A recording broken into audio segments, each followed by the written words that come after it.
let's talk about lighting. You want to start by finding a location and a spot that works best for you, because there's two types of lighting. There's natural light and there's artificial light. The first one I want to talk to you about is natural light.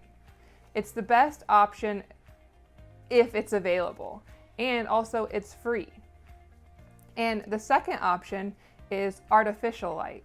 There's a lot of different options out there for artificial light, but the one I want to talk to you about is a ring light. And it allows for you to manipulate the light in a way that is beneficial for you when you're taking photos or you're taking videos. And it's just a really good option that is inexpensive but looks good. So just a closer look at the ring light as an option for your artificial light. The one that I have used and purchased is this ring light, and I actually bought it off of Amazon, and I will link it. But this offers a great option for videos and photos to be able to move that light around and get it directionally wherever you want it to be to give you that best lighting. So with this one, it actually comes with a cool feature, which is a Bluetooth remote, which you can connect to your phone, so that, and it's iPhone and Android.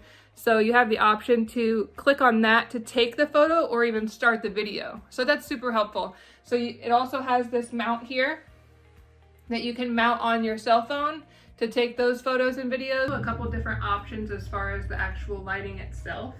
It has some buttons on here that you can lower the lighting as well as raise it back up. And then you can also have different shades. So this is a little bit more blue and this is a little bit more yellow. So it depends on what tone you want and what look you're going for. So you have those different options to choose from. There are 3 examples here of different photos.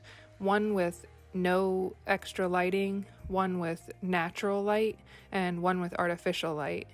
And natural light is my favorite, and it's my go-to lighting if it's available, because it's a matter of sometimes opening a front door or opening the blinds, and it just gives you a fresh, natural look, and natural light just makes you happy. It boosts your mood. So